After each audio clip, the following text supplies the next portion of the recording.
Donc c'est un grand plaisir d'introduire Patrick Valduriez, qui est directeur de recherche de l'INRIA et qui travaille à Montpellier dans un projet qu'il a créé qui s'appelle Zénith. Et donc Patrick est un expert de la gestion des données parallèles et à grande échelle. Et à l'heure actuelle, Big Data, c'est un mot qu'on entend partout, et donc il est au cœur de cette activité, de cette recherche. Alors c'est quelqu'un de très modeste, mais en même temps très connu, et qui a publié plus de 250 articles, qui a écrit un livre qui fait référence, donc, dont le titre est Principles of Distributed Database Systems. Donc sans doute les étudiants ici auront l'occasion de lire ce livre. C'est aussi quelqu'un qui a une expérience non seulement de la recherche académique, mais de la recherche industrielle, en particulier aux États-Unis, qui a beaucoup travaillé, œuvré pour le transfert technologique. Donc c'est quelqu'un qui a un profil vraiment très intéressant et qui a été couronné, donc au niveau international, il est ACM Fellow. L'ACM, c'est la grande société savante américaine pour l'informatique. Les ACM Fellows, il y en a 3 en France, donc c'est vraiment une des stars de son sujet et de l'informatique en général. Donc Patrick, je te laisse la parole. Donc c'est un plaisir d'être ici. C'est la première fois que je fais une conférence à Sophia, même si je suis chercheur à Sophia. Et je suis très honoré de l'accueil avec tout ce monde et puis beaucoup d'étudiants. J'espère que vous apprendrez quelque chose. Alors j'ai beaucoup parlé ces dernières années, derniers mois, soit du cloud computing, soit du big data, puisque ce sont des mots à la mode. Et quand Daniel m'a demandé de venir faire un talk ici, j'ai choisi de parler des deux. Et on parle beaucoup aujourd'hui du mariage de ces deux domaines, disciplines. Donc on assiste aujourd'hui à beaucoup de hype, battage médiatique, surtout avec le Web 2.0, autour du cloud et big data. Donc on voit des nuages avec des mots-clés qui parlent du big data. Et notamment l'an dernier, il y a eu jusqu'à une conférence très très grande qui était spécifiquement sur le sujet. Donc qu'est-ce qu'il y a derrière tout ça ? Ben, en fait, il y a beaucoup d'argent. Donc tous les gens qui sont en train de promouvoir ce sujet, ces gens comme Intel, IBM, Microsoft, etc. C'est un marché qui est gigantesque. Donc une évaluation de IDC, c'est 18 milliards de dollars en 2013, et avec une croissance très très forte, plus de 30%, pour aller jusqu'à 24 milliards de dollars en 2016. Et puis, vous avez sûrement vu de plus en plus de publicité pour Big Data et Cloud, donc par exemple celle d'Intel, celle d'IBM, où on va voir des mots-clés que je vais définir plus précisément, Microsoft, qui marche très bien avec son Cloud Azure et qui est en train de viser aussi tout le marché de la recherche scientifique. Oracle, évidemment, géant des bases de données, qui s'est associé à Cloudera, qui est un spécialiste de l'open source et de Hadoop. Et pour vous dire que c'est vraiment important, même en France, on fait du cloud et du big data, et Bull notamment s'est offert Fast Connect le mois dernier. Donc on parle beaucoup de tout ça, ça va révolutionner la façon de travailler, ça va donner plein de bonnes choses, mais la question que je vais discuter ici, c'est comment. Et la première question à se poser, c'est en fait, est-ce que ces deux modèles ont les mêmes objectifs ? Ben, en fait, pas vraiment. Ils ont des objectifs différents. Donc le plan de la présentation que je vous propose, donc je vais revenir sur ce que c'est que le big data, le définir plus précisément possible, le cloud, le mariage du cloud et du big data, qu'est-ce que ça peut apporter. Alors il y a beaucoup d'étudiants, je pense que ça les intéressera de voir que finalement il n'y a pas grand-chose de nouveau dans ce monde-là, à part tout ce hype et tous ces milliards de dollars dont on parle. Donc les principes en termes techniques finalement sont très anciens. Et donc je reviendrai sur ces principes parce que lorsqu'on aborde ces sujets-là, il ne faut pas les oublier. Et ça me permettra d'illustrer comment on peut faire du big data dans le cloud. Et contrairement à ce qu'on pourrait penser, et le fait qu'il y a des solutions industrielles, les problèmes ne sont pas du tout réglés, au contraire. Je dirais plus ça va, plus les problèmes empirent. Et donc c'est très bien pour nous, parce que moi j'ai fait ma thèse sur le big data, c'était il y a 30 ans, mais on n'appelait pas ça big data. Mais ça revient à ça. Et on a toujours des directions de recherche prometteuses. Et pour illustrer une des directions de recherche, je vais utiliser un projet européen qui s'appelle Coherent Task, dans lequel je suis impliqué et qui travaille sur ce sujet. Donc le big data, qu'est-ce que c'est? Donc c'est un mot à la mode, hein, c'est un buzzword. En fait, ce qu'il faut bien comprendre, c'est que tout dépend de notre perspective. Donc 10 téraoctets, c'est très grand pour un système transactionnel, mais c'est très petit pour un moteur de recherche qui est sur le web. Donc on connaît tous la définition de Wikipédia, donc des données, des ensembles de données, des collections de données qui sont tellement grandes qu'on a du mal à les gérer avec des outils classiques. Mais là, le problème de cette définition, c'est qu'on met l'accent sur la taille. Et la taille, c'est une dimension du problème qui est finalement peut-être pas la plus critique. Alors quand on parle de big, c'est quoi big? En fait, là encore, c'est une cible mouvante. On parle de téraoctets, mais maintenant on a tous des disques locaux de plusieurs téraoctets. Celui que j'ai, il fait 3 téraoctets. On parle de pétaoctets, d'hexaoctets, zétaoctets. Donc là, on est à 10 puissance 21 octets. Ça commence à faire beaucoup. Alors, à titre d'exemple, dans les années 80, je suis allé travailler aux États-Unis et il y a une compagnie qui est toujours très très célèbre, Teradata, qui était sortie. En fait, c'était quelqu'un qui venait de finir sa thèse à UCLA, qui avait une très bonne idée de faire un réseau d'interconnexion. Il a fait sa start-up, c'est devenu un géant du big data à l'époque. Et le challenge à l'époque, c'était de gérer 1 téraoctet de données. Et en 2010, on a la machine Oracle qui s'appelle Exadata. Donc juste pour vous dire le genre de marqueur que l'on peut avoir. Donc pourquoi on en parle beaucoup aujourd'hui? Donc c'est vrai qu'aujourd'hui, la croissance est exponentielle. Et ça, c'est dû au fait que des données sont générées par les réseaux, Internet, les programmes, des appareils, tous les appareils mobiles, et aussi tous les appareils qu'on a dans le domaine scientifique. Les programmes en simulation, les satellites, les radiotélescopes, les accélérateurs de particules, tout ça, ça produit des données. On a des données, qu'est-ce qu'on en fait? Aujourd'hui, on est capable de les stocker. À une époque, on n'était pas capable de les stocker, ou on pouvait les stocker, mais ça coûtait très cher. Donc la capacité de stockage des disques, elle a doublé tous les 3 ans depuis les années 80. Elle n'a pas tellement cru en termes de... Pardon, les disques n'ont pas tellement progressé en termes de vitesse, contrairement aux processeurs. Mais à titre d'exemple, 1 gigaoctet en 82, ça coûtait $1 million.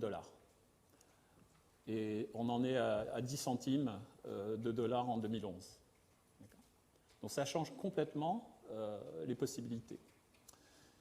Alors qu'est-ce qu'on fait des données dans un monde numérique? Parce qu'on dit dans un monde numérique, eh bien, les données en soi, ce n'est pas utile à l'être humain, mais on peut la transformer et faire de l'information à forte valeur ajoutée, ou de la connaissance, pour aller encore plus loin. Donc tout ça, c'est utile pour des applications. Dans les entreprises, on appelle ça analyse de données, aide à la décision, prévision. Intelligence, dans les entreprises, on appelle ça business intelligence. À la NSA, on appelle ça intelligence tout court. On en parle beaucoup en ce moment. Donc voilà à quoi ça sert toutes ces données. Mais pour la recherche. Et d'ailleurs, aujourd'hui, dans notre domaine, en gestion de données, on parle de data intensive science. Donc la science qui ne peut progresser que grâce à tous ces grands volumes de données que l'on peut produire. Quelques estimations. Donc ça, c'est une étude qui est intéressante, qui n'explique pas vraiment comment on a trouvé ces chiffres. Donc ça, c'est la partie plus délicate de IDC, qui estime la taille de toutes les données numériques en 2011 à 1,8 zétaoctets, et la prédiction, c'est 40 zétaoctets en 2020. Donc vous voyez une progression phénoménale. La mauvaise nouvelle, c'est que finalement, on a beaucoup de données et on est capable d'analyser aujourd'hui seulement 1% de ces données. Et pour les gens qui sont intéressés à la confidentialité et sécurité, seulement 20% de ces données sont protégées. Bon, on parle surtout des données sur les réseaux sociaux. Donc il n'y a pas que la taille. Donc il y a trois grandes dimensions au départ, ce qu'on appelle les trois grands V. Le volume, donc ça c'est ce qui réfère justement au fait qu'on a beaucoup de données. Donc ça rend difficile tous les aspects stockage, gestion, analyse. Donc on parle de Big Analytics par exemple. Mais non, on a aussi le V qui concerne la vélocité, la vitesse, ou donc qui dit que de plus en plus on a des flux de données, hein, comme les flux RSS, mais au sens beaucoup plus large. On a des données qui sont produites en permanence par des programmes, par des appareils. Donc ça rend très très difficile le traitement des données en ligne, parce que si le traitement est très lent, eh bien on va rater des données. Et la variété, c'est-à-dire en fait tout ce qui est lié à l'hétérogénéité, on a des données dans des formats différents, avec des sémantiques différentes, parce que ça a été produit par des sources de données différentes. On a de l'incertitude qui est liée au fait de la capture elle-même des données avec des capteurs. Dans le domaine scientifique des données multi-échelles, tout ça rend l'intégration et donc l'analyse de données difficile. Alors il y a d'autres V, donc la véracité, est-ce que les résultats de mes requêtes sur les données ont du sens, la validité, la volatilité, etc. Donc dans mon équipe Zenith, on travaille sur les données scientifiques et c'est vraiment un cas particulier du big data. Donc par exemple, aux US, il y a un système qui s'appelle SciDB qui travaille sur des problèmes du genre réchauffement climatique, où là, c'est un des domaines où il y a le plus de données en fait à traiter. Donc c'est du big data, mais il y a aussi des caractéristiques extrêmement intéressantes, qui est que les données sont manipulées par des workflows qui sont des enchaînements d'activités très complexes. Les métadonnées, c'est-à-dire les données sur les expérimentations, sur les données elles-mêmes, sont très importantes, notamment un scientifique, quand il récupère des données d'expérimentation, il a besoin de comprendre pourquoi j'ai obtenu ces données. Donc c'est une espèce de traçage, un petit peu comme le traçage dans l'alimentaire, et la provenance est extrêmement importante. Et enfin, ça c'est vraiment un point essentiel, dans le domaine des données scientifiques, les workloads sont essentiellement de l'ajout de données. Donc les données sont ajoutées. On ne va pas les modifier des données. Les données qui ont été captées hier, on ne va pas les modifier, elles ont été captées hier, point barre. Donc ça, c'est une bonne nouvelle d'un point de vue gestion de données, parce que ça veut dire qu'on n'a pas à s'occuper des transactions comme on a dans les systèmes bancaires, qui est quelque chose de très très compliqué, dont je vais parler bientôt. Donc voilà pour le big data. J'essaie de tenir le timing pour les choses intéressantes après. Donc le cloud computing maintenant.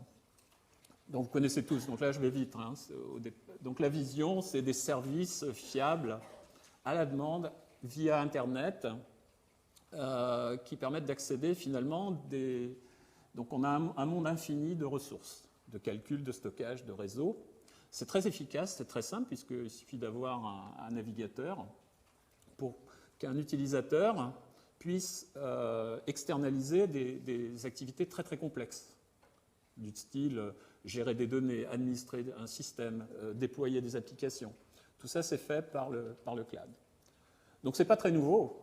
Hein, c'est une généralisation des modèles de calcul précédents, comme les web services, les clusters, la virtualisation, qui est très très ancien à l'origine, et surtout une forte parenté avec le grid computing. Les acteurs majeurs sont des géants.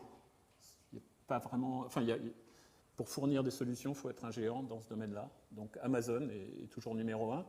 Ce qui est intéressant, parce qu'Amazon, au départ, c'est quand même un vendeur de bouquins sur Internet, et puis maintenant un magasin en ligne. Mais ils ont développé une infrastructure tellement originale qu'ils peuvent la louer. Microsoft est très très bien positionné, Google, IBM, Intel, etc. Mais il y a de la place aussi pour beaucoup de petites sociétés, évidemment, parce qu'on a besoin de faire des outils, des services autour. Donc les avantages sont évidents. C'est des avantages de coût. Donc le cloud vise un intérêt en termes de coût réduit pour le client, puisqu'il n'a pas besoin de posséder une infrastructure informatique très complexe, et il est facturé à la consommation. Et puis aussi pour le fournisseur, s'il offre un cloud public qui est mutualisé par différents utilisateurs, eh bien, il a son coût de possession qui est réduit au minimum.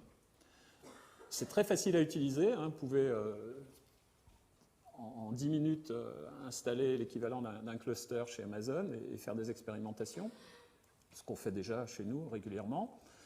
Ça offre de la qualité de service. Alors là, évidemment, ça dépend du fournisseur, mais c'est pour ça qu'on fait appel à des géants et que ces géants doivent avoir une grande expertise avec leur infrastructure. Donc c'est le cas d'Amazon. Amazon a dû innover, parce qu'ils étaient les seuls à faire ça au départ, avec une infrastructure qui n'existait pas. Évidemment, il existait la Fnac ou Barnes & Noble avec des magasins. Et donc ils ont dû tout inventer, et ils ont une expérience qui est très très forte. Mais bon, vous verrez que même Amazon a des problèmes parfois. Et enfin, l'avantage majeur, c'est l'élasticité. Donc l'élasticité, c'est en fait, j'ai des machines chez moi, et quand j'ai besoin de plus de machines, parce que j'ai des traitements très très lourds qui arrivent, eh bien j'externalise. Donc j'ai une extension, si vous voulez, infinie de ma capacité. Et à l'inverse, quand j'ai besoin de moins de machines, eh bien ça se réduit dans l'autre sens. Et ça se fait grâce à des techniques de machines virtuelles. Alors, il y a quand même un écueil, c'est quid de la sûreté, de la sécurité des données. Donc là, vous avez le petit personnage qui demande est-ce que ces données sont... C'est très représentatif et très très bien, parce que quand il y a un orage, eh bien, il peut y avoir des catastrophes. Donc en 2011, il y a eu un crash chez Amazon qui a détruit des données de façon permanente. Et... Bon, depuis plus rien d'aussi grave s'est passé, mais c'est un vrai problème. Donc il y a des solutions de sécurité qui sont mises en place. Donc par opposition, on oppose le cloud public où tout un chacun peut accéder versus le cloud privé qui est plutôt pour une entreprise. Et là, c'est donc l'utilisation de technologies du cloud, mais dans un environnement beaucoup plus sécurisé. Bon, ça pose le problème de l'avantage de coût qui est réduit, puisqu'on ne peut pas mutualiser l'infrastructure avec d'autres entreprises. Et puis là, je sais que certaines entreprises sont très réticentes à avoir leurs données, même si physiquement elles sont proches des données de leurs concurrents, logiquement elles seront distantes, puisque de toute façon il y aura des protections. Donc c'est plus un problème psychologique qu'autre chose. Donc on voit des compromis maintenant, des clouds hybrides, c'est-à-dire en fait pour les données extrêmement précieuses, le cloud interne, et puis le cloud public pour une extension beaucoup plus intéressante d'un point de vue coût. Et on a des solutions de type VPN qui sont mises en place. Azure fait ça chez Microsoft, qui permet une intégration très forte de la sécurité d'entreprise avec la sécurité du cloud. Ceci dit, ça reste très très complexe. Donc c'est un domaine où il y a énormément de place pour l'innovation. Je pense que les années qui vont venir vont renforcer ces aspects sécurité, safety, etc. Donc juste pour conclure sur le cloud, un dernier mot sur l'architecture, parce que souvent on me pose la question, mais c'est quoi la différence avec le grid? En France, on a beaucoup travaillé sur le grid, avec Grid 5000. C'est quand même très différent. Il y a le même objectif, utiliser les web services, etc. Mais avec le grid, on peut dire qu'on alloue des machines sur tel site, Sophia Antipolis, Toulouse, Rennes, etc. Avec le cloud, non, c'est complètement transparent. Donc la distribution est transparente et c'est très, très homogène. En général, ce qu'on a, c'est des sites avec des très très gros clusters. Donc l'interaction faite par un utilisateur, ça se traduit par créer des machines virtuelles, les démarrer, les terminer, payer aussi, parce que c'est important pour les fournisseurs. Il peut y avoir de la réplication entre les clusters avec différents nœuds, des nœuds de service, des nœuds de calcul, des nœuds de stockage. Et donc la réplication, ça permet surtout d'offrir la haute disponibilité. Et on a aussi tous les aspects passage à l'échelle, gestion des SLA, donc des accords avec les utilisateurs, et puis tout ce qui est comptabilité. Donc ça fait des différences majeures avec le grid, qui finalement a eu aucun impact, même si Oracle à une époque a mis G dans sa version, la 10G, ça voulait dire grid, ça n'a jamais vraiment marché dans les entreprises.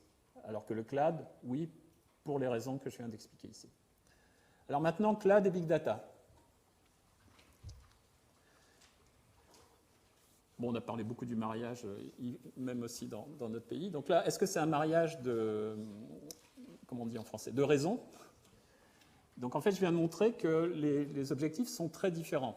Le big data, l'objectif, c'est de la valeur ajoutée, produire de l'information, de la connaissance, et ce qui se traduit par une performance opérationnelle pour une entreprise, être beaucoup plus réactif dans son analyse, etc. Le cloud, c'est une infrastructure, c'est la flexibilité, le coût réduit, la gestion des ressources. Mais en fait, on peut avoir un mariage de raison, donc vous noterez les petits trucs qui sont accrochés aux alliances, là, les dollars, c'est qu'ils peuvent s'encourager notamment à produire, à faire en sorte que les entreprises, notamment les entreprises qui ont des données précieuses, puissent les externaliser dans le cloud. Et ensuite obtenir de la valeur ajoutée en termes d'information, parce que ces données internes, c'est le sujet d'un projet qui s'appelle Xdata dans lequel je travaille, on peut les intégrer avec des données externes, de l'open data par exemple. Et donc là, ça veut dire qu'on peut faire de l'analyse de big data à un coût abordable. Donc ça offre des nouvelles opportunités aux entreprises. Alors comment faire ça? Donc avant de faire ça, il faut faire un petit rappel sur les principes de la gestion de données. Donc Jean-Daniel tout à l'heure a mentionné un livre, donc je ne peux pas ne pas faire de publicité. Donc la première version de ce livre est sortie en 91. Donc c'est juste pour dire que ça ne date pas d'aujourd'hui. Donc 560 pages et ça se concentrait essentiellement sur les technologies relationnelles. Vous avez entendu parler de bases de données relationnelles distribuées. Donc nouvelle édition en 99, une centaine de pages en plus. Là, c'est tout ce qui est parallélisation, donc l'utilisation pour le big data déjà. Et puis dernière version 2011, donc là c'est devenu beaucoup plus gros, un petit peu lourd. D'ailleurs, je me demande si les gens lisent les livres. Mais bon, maintenant c'est en numérique, donc on peut acheter les chapitres. Et on a rajouté tout ce qui est pair à pair et cloud. Donc je vais essayer de résumer ce livre de 850 pages en 3 ou 4 planches. Donc le principe fondamental, c'est ce qu'on appelle indépendance des données. Donc ça, c'est un principe qui est vraiment bien. Donc ça permet de cacher la complexité au sens large, la distribution, l'implémentation, etc. Donc le niveau logique ici permet aux applications de raisonner, de travailler sur les données, indépendamment du fait que ces données soient stockées sur des sites différents, dans des machines différentes, dans des formats différents, etc. Donc ça, c'est ce qui a permis, donc pour faire la vue logique, il faut un modèle. Donc le modèle relationnel a été le modèle qui a permis de faire ce genre de choses jusqu'à maintenant.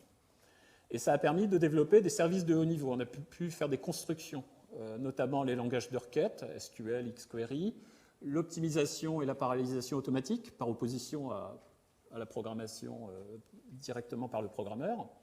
Et, très important, de pouvoir gérer la cohérence des données. Si j'ai des données dans les deux sources qui doivent être cohérentes, lorsque je fais des mises à jour, eh bien, le système est capable de gérer les propriétés qu'on appelle acides, mnémonique intéressant, donc qui veut dire atomicité, cohérence, isolation, durabilité, qui est supporté par le concept de transaction. C'est très compliqué à faire, mais c'est très utile, très précieux pour l'utilisateur. Bon, on a aussi d'autres choses, comme évidemment la gestion de la confidentialité, de la sécurité, le cryptage des données. Donc une vision d'une base de données distribuée. Donc ce que vous avez dans les disques là, ce sont des éléments de données. Donc on peut imaginer qu'on ait donc des jaunes ici sur un site, des jaunes là dans un autre site. Les jaunes, ça ne veut pas dire que ce sont les mêmes données, mais ça veut dire que c'est des données qui ont un sens à être mises ensemble. Je reste très, très haut niveau. Mais vous voyez que tout ça, c'est compliqué parce qu'il y a du réseau, il y a du logiciel. Donc, en fait, l'indépendance des données me permet d'avoir une vue où je peux manipuler les données, raisonner sur les données et dire, par exemple, je cherche tous les jaunes, indépendamment de toute la complexité de l'infrastructure. Donc ça, c'est ce qui est défini en termes de principe dans ce livre qui est sorti en 91. Alors, ce qui est intéressant, c'est que la vue en 2011, donc exactement 20 ans après, elle n'a pas beaucoup changé finalement. Donc, ça veut dire qu'en fait, la vue idéale qu'on avait en 91, elle commence tout juste à se matérialiser, à se concrétiser avec le cloud. Donc un aspect sur lequel je vais zoomer, qui est extrêmement important lorsqu'on travaille sur le big data, c'est l'aspect traitement parallèle. On ne peut pas faire autrement que d'exploiter des très grosses configurations, c'est-à-dire des ordinateurs avec plein de processeurs, plein de mémoire et des disques. Et ça permet d'obtenir des performances. Je vais montrer comment, en exploitant le parallélisme basé sur les données. Donc, pour des applications transactionnelles, ça se traduit par des débits importants. Et pour les applications décisionnelles, excusez-moi, OLAP et OLTP, je pense que vous connaissez ces termes. OLTP, Online Transaction Processing, c'est le nom d'une classe d'application extrêmement importante. Et OLAP, Online Analytical Processing. Où là, je vous donne un exemple. Teradata, quand Teradata est arrivé sur le marché, la même requête, le même programme qu'on faisait avec une batterie de mainframe IBM qui prenait 30 heures, avec la machine Teradata, ça prenait 10 minutes. Donc ça vous donne l'ordre ça change tout. Ça change la façon de travailler avec les données. Donc ça, c'est des choses anciennes, mais qu'on déploie aujourd'hui. Le parallélisme permet aussi, si on a de la redondance, évidemment on a beaucoup de calculateurs, beaucoup de disques, etc., d'augmenter la haute disponibilité et la fiabilité. Et aussi, l'architecture est extensible dans la mesure où on peut rajouter des nœuds et augmenter, accélérer, passer à l'échelle, etc. Alors fondamentalement, le parallélisme basé sur les données, il est très simple. Donc il y a trois formes qui se combinent. Donc on a une donnée, peu importe, un document, un dataset, etc. Et on a des requêtes avec des utilisateurs différents qui veulent exploiter ces données. Donc ça, c'est l'exemple de Google. Vous avez beaucoup d'utilisateurs qui veulent exécuter des requêtes sur les mêmes données. Le web, les données du web. Donc Google fait du parallélisme interquery. Il suffit d'allouer chaque requête à une tâche qui va être exécutée par un processeur différent et vous avez un parallélisme naturel. Donc l'application est naturellement parallélisée d'une façon très simple. Bon, maintenant, si vous avez des données de très grande taille, Google fait ça aussi, eh bien, si vous avez des données différentes, donc D1 et D2, et des requêtes qui se traduisent par des opérations, donc on a une algèbre quelque part qui permet de représenter les requêtes, eh bien, on peut faire différents opérateurs sur différentes opérations. Donc, plus les requêtes sont complexes, plus elles ont d'opérateurs. Là, il n'y en a que 3, mais on peut imaginer une centaine. Pour tout ce qui est généré par des outils d'aide à la décision, c'est typiquement des centaines d'opérateurs. Eh bien, vous avez deux formes de parallélisme en parallèle, ce qu'on appelle du parallélisme indépendant, OP1 et OP2 qui travaillent en même temps, mais aussi du parallélisme entre OP1, OP3 et OP2, OP3, ce qu'on appelle en pipeline. Dès que OP1 produit des résultats, OP3 peut les consommer. Et enfin, donc ça c'est la forme de parallélisme qu'on utilise beaucoup aujourd'hui pour le big data. J'ai un très grand ensemble de données, je partitionne cet ensemble en D1, Dn, et la même opération que je devais faire sur D, eh bien, je la fais sur des D1 et sur les DI en parallèle. Donc plus j'ai d'opérations parallèles, eh bien, plus je réduis le temps de réponse. Donc ça c'est pour les très grosses requêtes. Donc c'est les trois formes de parallélisme qui sont combinées et qui donnent des bons résultats. Alors juste un petit mot quand même sur l'architecture, parce que dans le cloud, ce n'est pas n'importe quelle architecture qu'on utilise.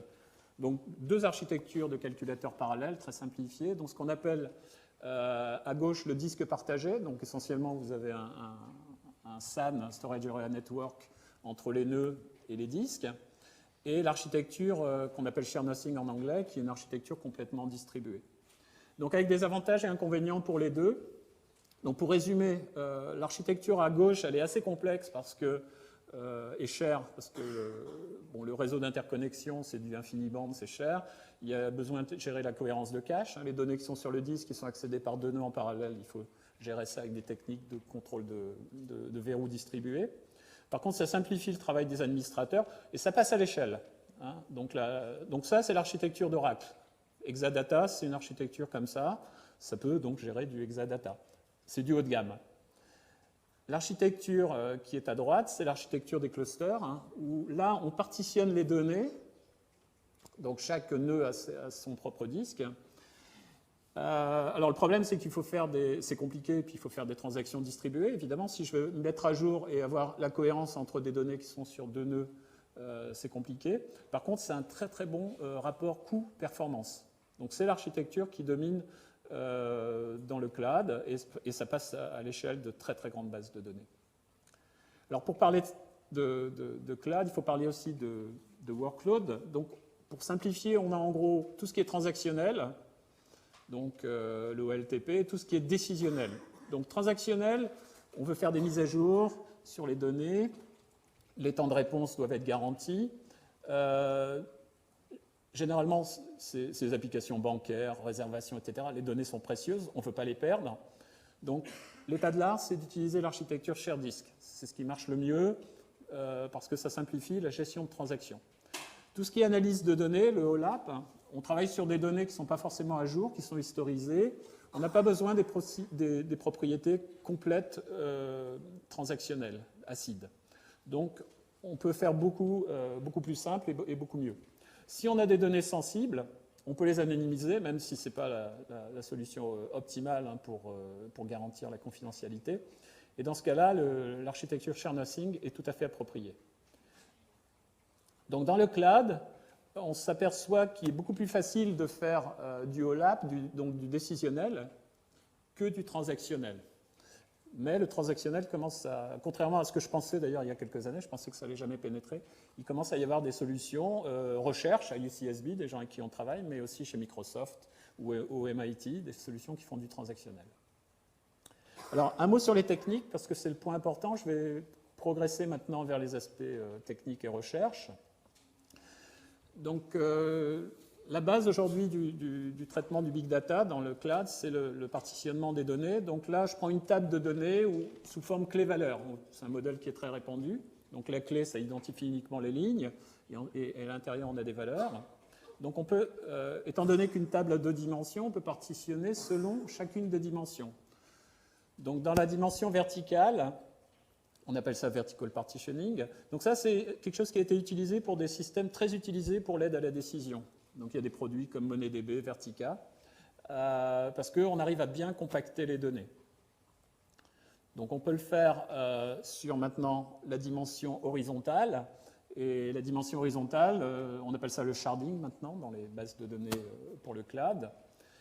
C'est la base de toutes ces bases de données parallèles ou du modèle MapReduce, dont je vais dire quelques mots tout à l'heure. Donc là, l'intérêt, c'est que les morceaux, les fragments, les shards, ils peuvent être stockés et répliqués sur différents nœuds d'un cluster.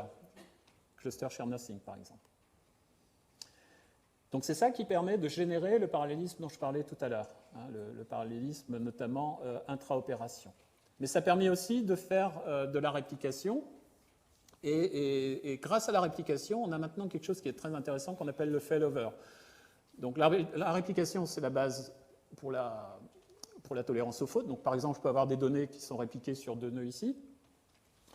Le failover s'oppose au fail-stop. Hein. Quand un système tombe en panne, votre machine tombe en panne, qu'est-ce que vous faites? Eh bien, vous la relancez, il y a une procédure de reprise qui va se débrouiller avec ce qu'il y a dans les logs.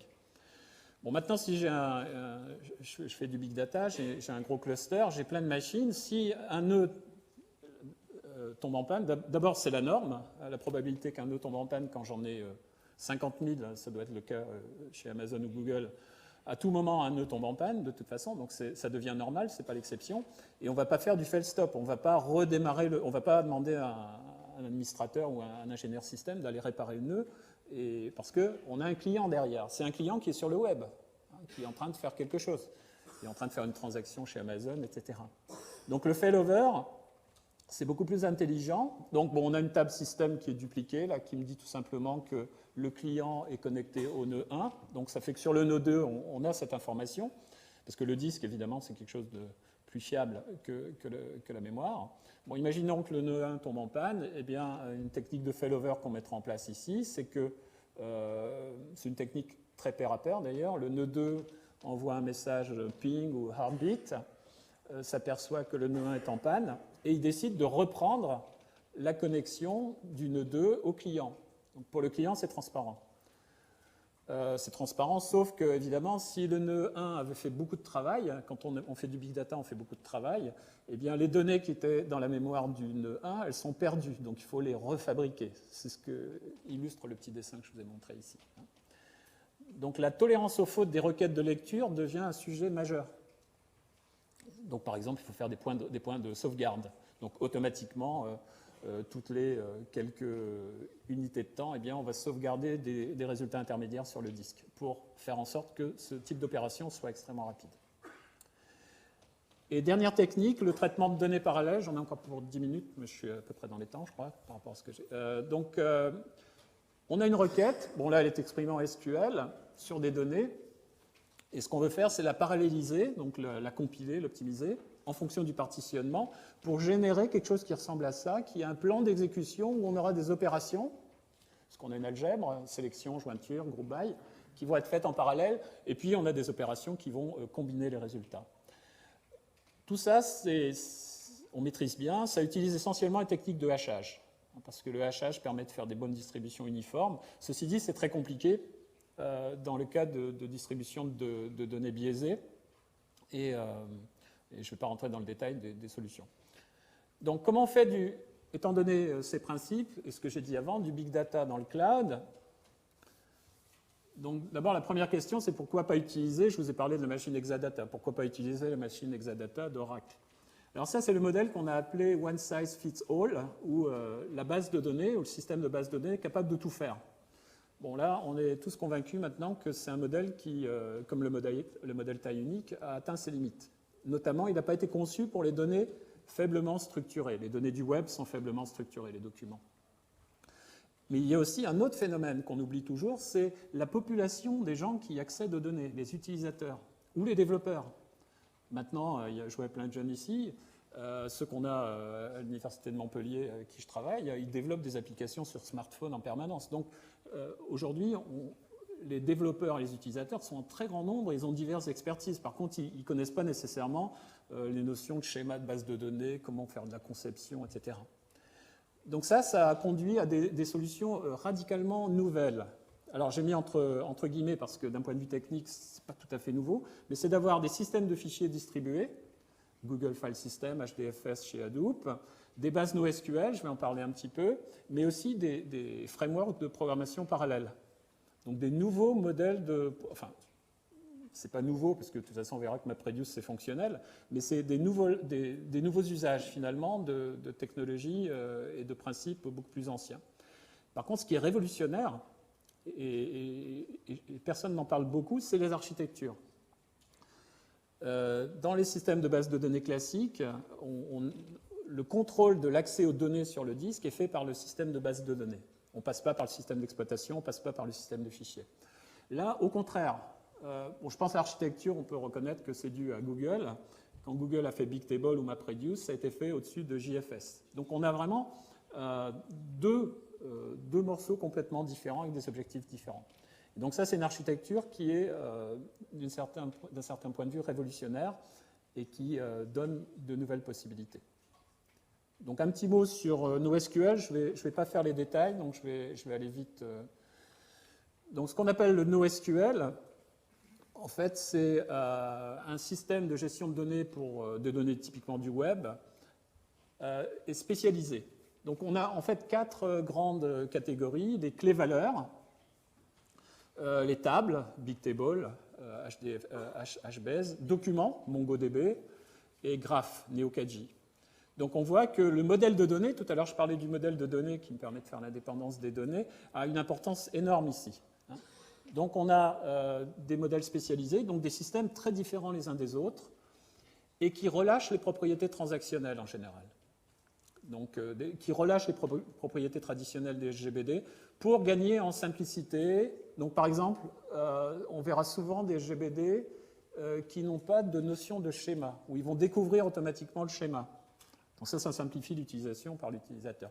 Les API sont très différentes. Donc on a des API Java, C++ pour accéder directement à des opérateurs qui manipulent la base de données. Il n'y a plus de SQL. SQL disparaît.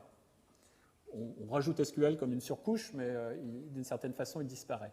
Par contre, on gagne en scalabilité, en performance, et surtout, en flexibilité pour le programmeur. On retrouve un avantage qu'il y avait dans les années 90 avec les bases de données objets. Certains en ont peut-être entendu parler. On travaillait sur le fameux impedance mismatch, parce que SQL, c'est un langage ensembliste, les langages de programmation sont procéduraux. Là, on a une plus grande facilité. Et c'est normal parce que toutes ces technologies ont été développées par des gens pour des programmeurs. Google, quand Google a développé Bigtable, ça n'a pas été fait pour le grand public. Ça a été fait d'abord pour des programmeurs de Google qui devaient développer d'autres applications, comme Google Earth. Juste au passage, SQL n'a rien à voir avec le problème, parce que SQL, c'est un langage. Donc, je ne vais pas rentrer dans le détail. Vous verrez les slides, ils seront sur mon site ce soir. Je ne vais pas rentrer là-dedans. Je vais aller directement... Il y a eu un grand débat entre NoSQL et relationnel. Donc, en fait, les techniques ne sont pas vraiment nouvelles. Elles viennent des bases de données parallèles, celles qui sont bien expliquées dans les bouquins. Par contre, les pros NoSQL, c'est que ça passe bien à l'échelle et qu'on a des bonnes API pour développer les applications. Les pros pour le relationnel, c'est qu'on a une cohérence forte, on a les transactions. Donc, pour les applications qui ont besoin de ces capacités-là, eh bien, c'est beaucoup mieux. Et surtout, le point important, et c'est là où on a des limites aujourd'hui, c'est que SQL est un standard. Et du coup, il y a beaucoup d'outils tiers, les CubeOLAP, les outils de business intelligence, de data mining, etc., qui savent s'interfacer avec SQL. Aujourd'hui, ils ne savent pas s'interfacer avec du NoSQL. Donc, dans la mode, ça va peut-être être vers les systèmes hybrides. Hein. Vous avez Google Formula 1 qui vient de sortir. Alors, quelques minutes pour... Oui, alors, juste un mot. MapReduce, ce n'est pas... Parfois, on le considère comme une base de données ou du NoSQL. Ça n'a rien à voir. MapReduce ne stocke pas. Hein. Il prend des données en entrée, qui sont dans un système de fichiers. Il produit des sorties, en sortie des données qui sont dans un système de fichiers. Mais c'est un modèle de programmation extrêmement intéressant, avec deux fonctions, map et reduce, et des implémentations open source comme Hadoop, extrêmement populaires. OK, donc dans ce domaine-là, on se trouve finalement avec plus de problèmes que de solutions. Donc un des problèmes, c'est que les propriétés acides ont été abandonnées donc à l'intérieur des bases de données NoSQL, mais surtout lorsqu'on veut accéder à plusieurs bases de données. Ce qui est très fréquemment le cas, où on a mis ces documents dans une base MongoDB, on a mis des données structurées dans une base MySQL, ça se fait encore beaucoup. Et si on a un réseau social dans l'entreprise, eh bien, on va mettre ça dans une base de données Graph, parce que c'est fait pour ça. Mais comment faire pour manipuler des données de façon cohérente? Eh bien, aujourd'hui, c'est très, très difficile, puisqu'on a une très grande diversification des API, elles sont très spécifiques. Et même les modèles de programmation sont différents. Le modèle de programmation MapReduce, c'est un modèle fonctionnel. L'API de Bigtable, c'est une API beaucoup plus algébrique, plus bas niveau. Donc ça pose des gros problèmes pour développer des applications plus complexes. Pour les applications simples, jusqu'à maintenant, c'est très bien. Mais si on veut des applications complexes ou des services avec une sémantique de cohérence des services, hein, comme on fait avec le business process, eh bien, c'est faisable. Mais le poids est mis sur les programmeurs. C'est pour ça qu'il y a beaucoup de boulot pour les programmeurs aujourd'hui. Et ça demande beaucoup d'expertise. Donc, on a des directions de recherche, hein, puisque finalement, les techniques de base, elles ne sont pas très, très nouvelles. Hein, c'est partitionnement, réplication, indexation, des algorithmes basés sur le hachage. Mais tous ces domaines-là sont des domaines donc c'est des domaines basiques. Donc, intégration, analyse, cohérence, privacy, ça reste un sujet. Les workflows scientifiques, c'est un sujet sur lequel on travaille, etc. Donc, quelques mots pour terminer. Donc, dans le projet, donc qu'est-ce qu'on fait, nous, dans l'équipe? On travaille dans un projet qui vient de démarrer au mois d'octobre, là.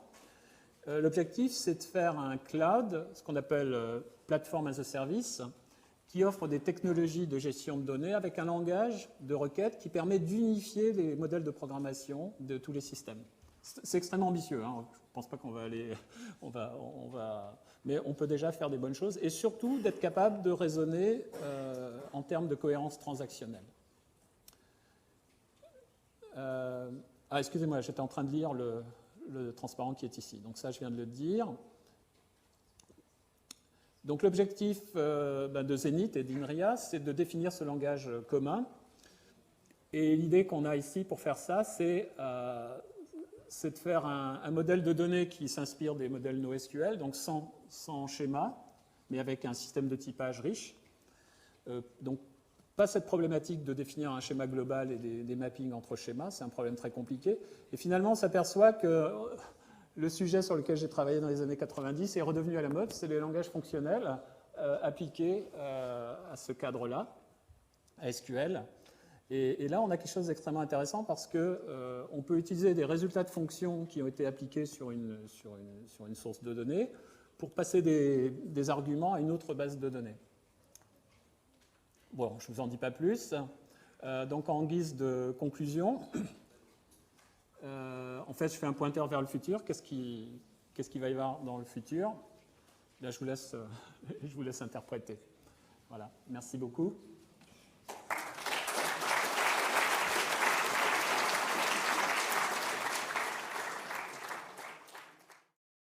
J'aurais voulu savoir si vous utilisiez des outils de preuve pour garantir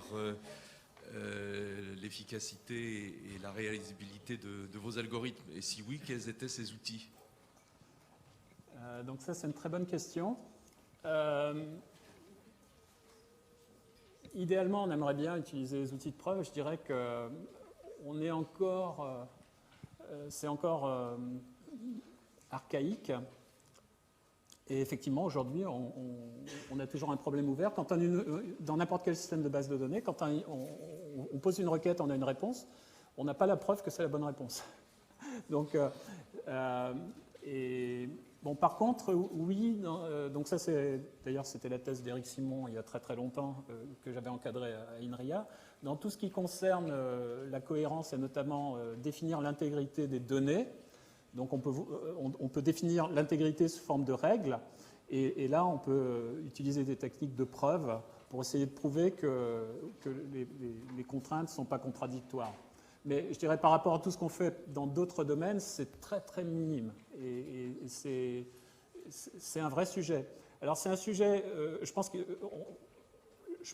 Enfin, il y a beaucoup de gens qui travaillent là-dessus. Hein. Il y a l'équipe Graphica à Montpellier qui travaille aussi sur ces choses-là. Il faut passer à des paradigmes beaucoup plus riches en termes de sémantique, donc les bases de données sémantiques, etc., pour pouvoir vraiment raisonner et prouver avec de la logique. Donc les paradigmes, c'est surtout de la logique. Hein. Au départ, c'est la logique du premier ordre. Maintenant, on fait des choses plus importantes. Donc Serge Abitboul, dans son ERC, d'une certaine façon, travaille un petit peu dans cette direction-là.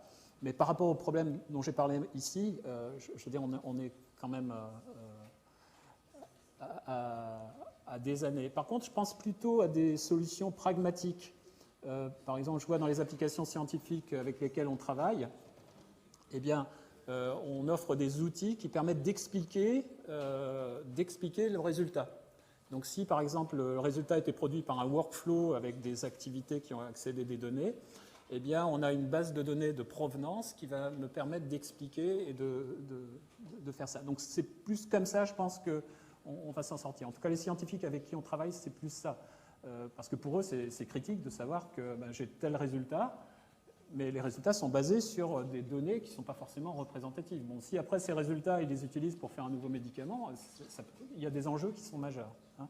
Mais cette notion de preuve, elle touche à des enjeux... qui sont vraiment énormes. Pour continuer un peu dans la même question, tu as parlé au début d'incertitude sur les données, justement, et dans ce que tu as présenté par la suite, je n'ai pas vu revenir cet aspect qui me semble important. Donc, comment est-ce qu'on peut gérer justement ce genre d'informations relatives aux données qu'on traite? Est-ce que c'est fait? Alors ça, c'est une autre très bonne question, et c'est pratiquement la même réponse que pour Olivier. C'est que on voudrait pouvoir raisonner sur des données incertaines et avoir des résultats qui... Donc, les techniques et les solutions, je dirais, les prototypes de recherche mettent en avant différentes techniques, mais ce qui marche le mieux, c'est probabiliste. Donc, en fait, on vous donne des résultats qui vont être tagués par des probabilités de résultats. Mais dans les technologies existantes, tout ce qui est big data, etc., il n'y a absolument rien. Hein, donc là, on a encore beaucoup de marge J'ai des collègues de Berkeley qui essayent de faire du transfert, mais on a encore beaucoup de marge avant que ce genre de choses soit transféré, parce que ça complique quand même beaucoup la présentation du résultat. Donc jusqu'à maintenant, enfin, je pense que vous avez tous utilisé des comparateurs de prix, on avait développé des technos dans le passé, qui donnent des résultats qui sont approximatifs, mais l'interprétation et la gestion de l'incertitude, finalement, elle est toujours repoussée chez l'utilisateur. Donc je pense qu'à terme, on devrait avoir des outils qui sont plus basés sur des approches probabilistes, mais ça prend du temps, ça prend vraiment du temps.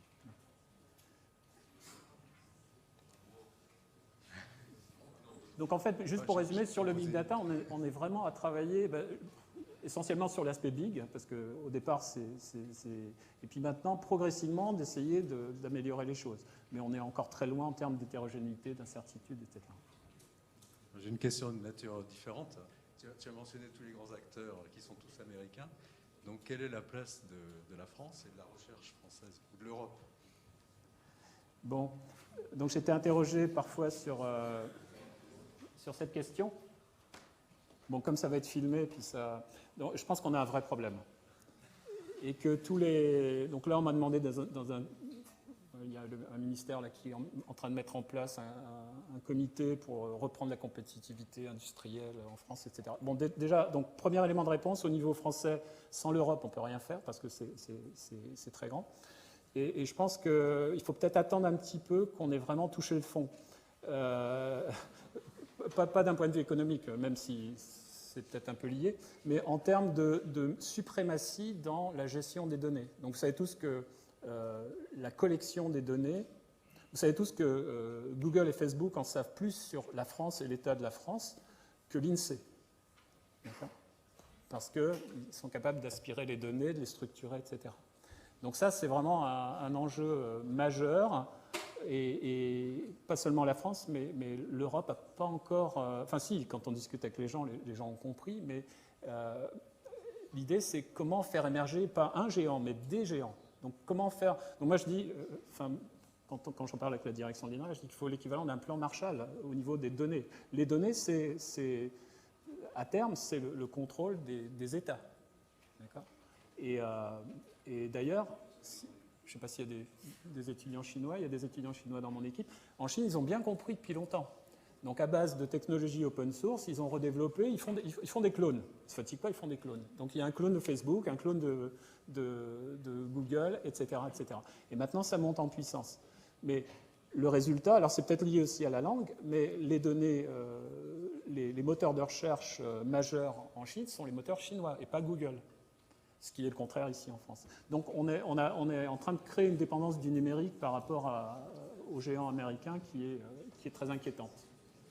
Tu as mentionné Bull quand même. Donc, Oui, mais Bull, c'est 10 000 personnes, c'est tout petit, et Bull fait de l'infrastructure. Alors justement, il y a faire des grosses architectures avec des processeurs, des machines, etc.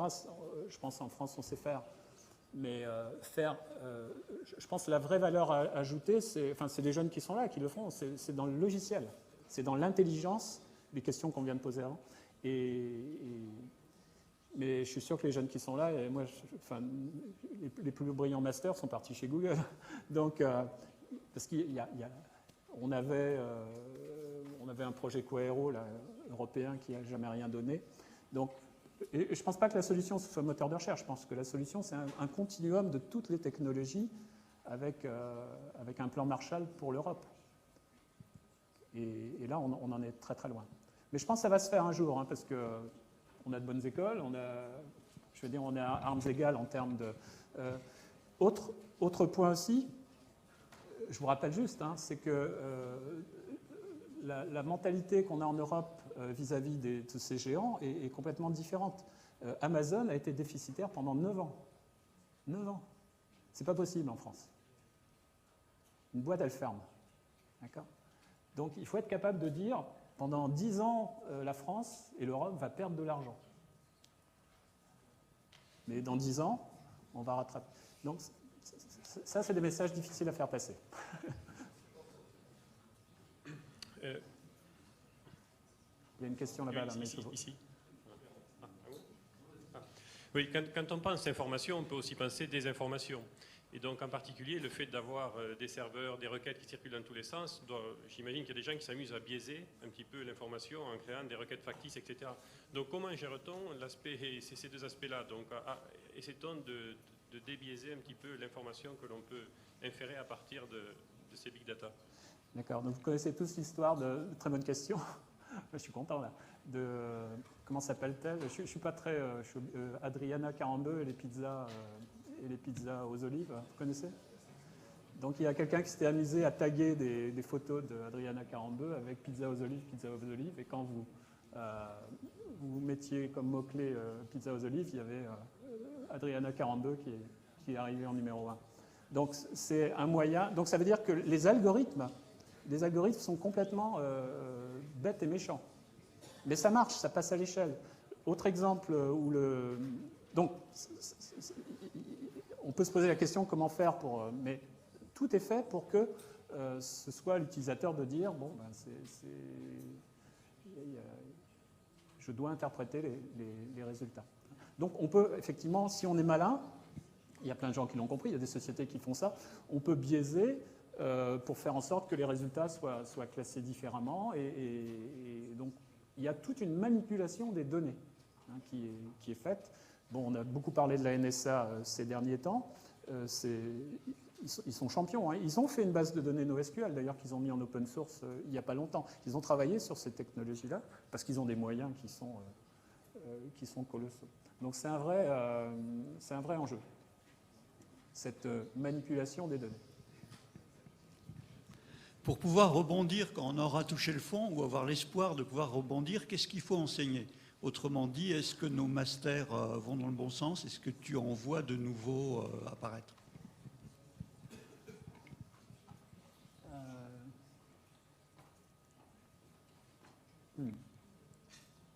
Donc quand je dis on va toucher le fond, moi je suis quelqu'un de très optimiste. Hein, donc je sais toujours qu'une fois, je sais pas, on est dans un pays ou un continent qui a subi des dommages majeurs, hein, et on voit que on peut avoir confiance dans l'humanité, on va toujours rebondir. Donc il faut croire dans la jeunesse surtout.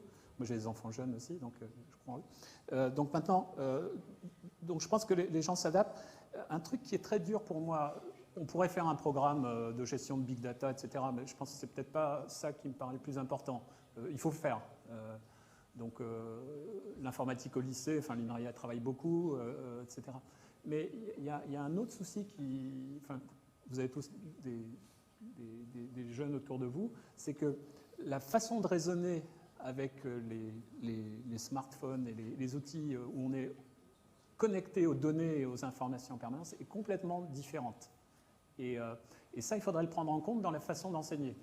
Je ne sais pas comment faire, mais c'est le profil psychologique des gens. Par exemple, moi j'avais l'habitude de faire des cours qui peuvent durer 3 heures. Je peux parler pendant 3 heures, d'ailleurs il va falloir m'arrêter parce que je peux parler 3 heures. Mais les gens, ils n'arrivent pas. Ils arrivent à faire... je vois ma fille, quand elle regarde la télé, elle est aussi avec son iPad en train de faire un texte, et puis avec son iPhone, etc. Elle fait 3 choses en parallèle. Donc le parallélisme dont j'ai parlé, ça, les appareils encouragent les gens. Et je pense que c'est en train de changer même les connexions dans le cerveau. Il y a des spécialistes du cerveau ici qui en diront plus. Donc je pense que les programmes pédagogiques de demain devraient être faits non pas par des gens comme moi, enfin peut-être moi parce que j'ai de la bouteille, hein, mais aussi avec les petits. Un peu comme les gens qui conçoivent des jeux ou toutes sortes de jeux. C'est conçu avec les gens parce que c'est d'autres formes d'autres formations. Hein. Donc je pense que c'est plus ça l'enjeu. Donc ça ne touche pas que... Mais je pense qu'il faut donner une place de plus importance aux données, au numérique, et que ça s'intègre dans les programmes. On manipule des données en permanence, c'est clair. Oui, je vais rebondir sur l'exemple de Adriana Carambeu et de la pizza aux anchois. Aux anchois, oui. Voilà. Aux anchois. Tout à l'heure, dans la présentation, il était indiqué que les données web, c'était des données faiblement structurées. Oui. Il y a un gros volume de données qui est encore moins structuré que les données web. Et justement, l'exemple d'Adriana Carambeu correspond à ça. C'est les images. Les données multimédia, voilà, images, oui, vidéos, son, etc. Et pour l'instant, ce domaine-là, bon, je sais que Zenith est impliqué par exemple dans le Challenge Plant Identification où on s'attaque Oui. à des bases d'images Alexis Joly compliquées. travaille dessus. Ouais. Et pour l'instant, pour moi, ce domaine-là, ce type de données-là est complètement fermé au big data parce qu'on ne sait pas paralléliser les algos qui prennent les bonnes décisions. On a des algos qui prennent les bonnes décisions sur des petits volumes, mais sur des volumes qu'on évoquait dans la présentation, c'est inaccessible. Et on ne sait pas représenter ces données d'une façon suffisamment structurée pour qu'on puisse accéder à ces outils-là. Oui. Alors c'est vraiment une très très bonne question. Si je regarde en fait ce qu'on a fait, c'est qu'on a transposé des techniques qui venaient des données structurées à des données un peu moins structurées, mais qu'on arrivait à représenter sous forme clé-valeur. Un document, c'est quoi? C'est un document, une page web, c'est un identifiant. Un Google, quand il indexe, il génère automatiquement des identifiants. Et après, il analyse le document, il fait des mots-clés, et donc ça c'est facile. Donc pour tout ce qui est images, multimédia, enfin, etc., donc, je pense qu'il faudrait des techniques plus en ligne d'extraction des mots-clés ou des descripteurs. Aujourd'hui, en fait, on utilise plutôt des techniques complètement inverses de crowd. On utilise la population pour leur demander de taguer. Hein, et c'est donc ça c'est le principe du Web 2.0. C'est donc plus il y aura de tags sur des images, mais justement on peut les taguer n'importe comment, comme l'exemple de la pizza, effectivement. Donc c'est un vrai problème. On a travaillé un peu avec des gens de l'IRSTEA là, qui travaillent sur des données satellites, donc ils ont toutes leurs données bien contrôlées, où eux c'est annoté par des spécialistes avec des outils.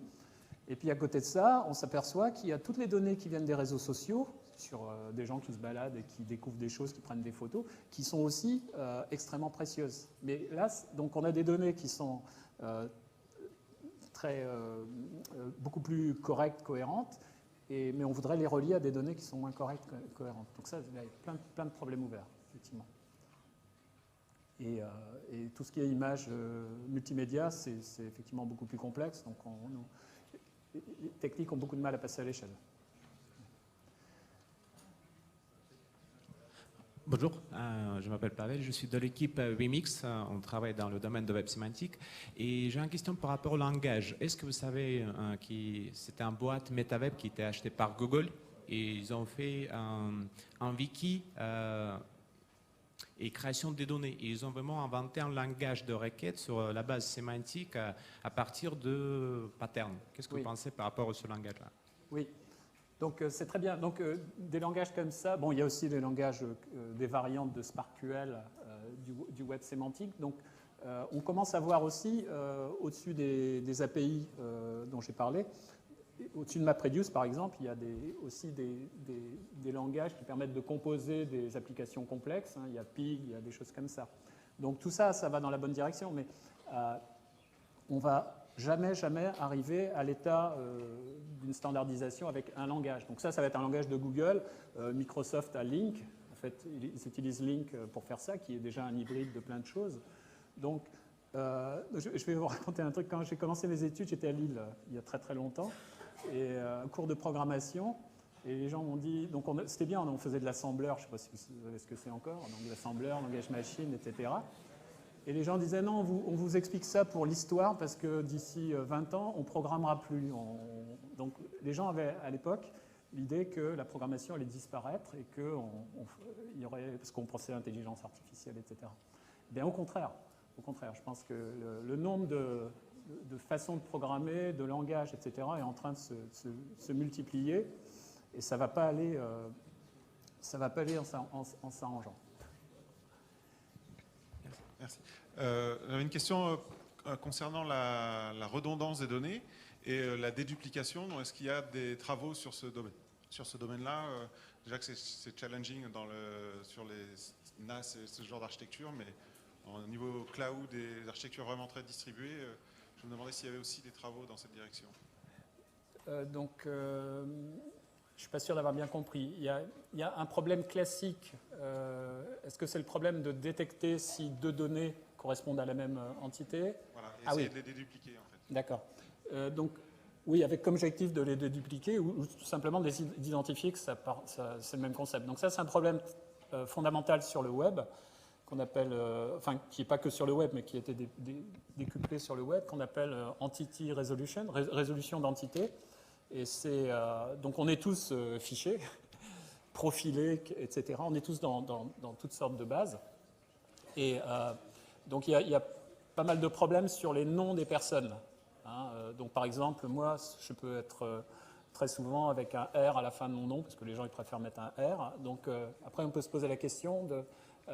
donc il y a des techniques qui permettent... donc souvent, c'est des techniques qui ressemblent d'ailleurs à celles dont je parlais avec Rachid, là, de gestion d'incertitude, parce qu'il y a une incertitude, c'est-à-dire que donc on a des techniques ou probabilistes ou autres, mais qui vont dire, bon, il y a une forte probabilité que ces deux données-là correspondent au même concept. Et ensuite, ensuite c'est peut-être intervention humaine pour aller fouiller un peu plus, etc. Hein. Donc ça, c'est des problèmes extrêmement, extrêmement chauds. Pour reconnaître, il y a des applications au ministère de l'Intérieur qui sont dans ce domaine-là. Il y a toutes sortes d'applications. Pour essayer d'identifier uniquement les gens.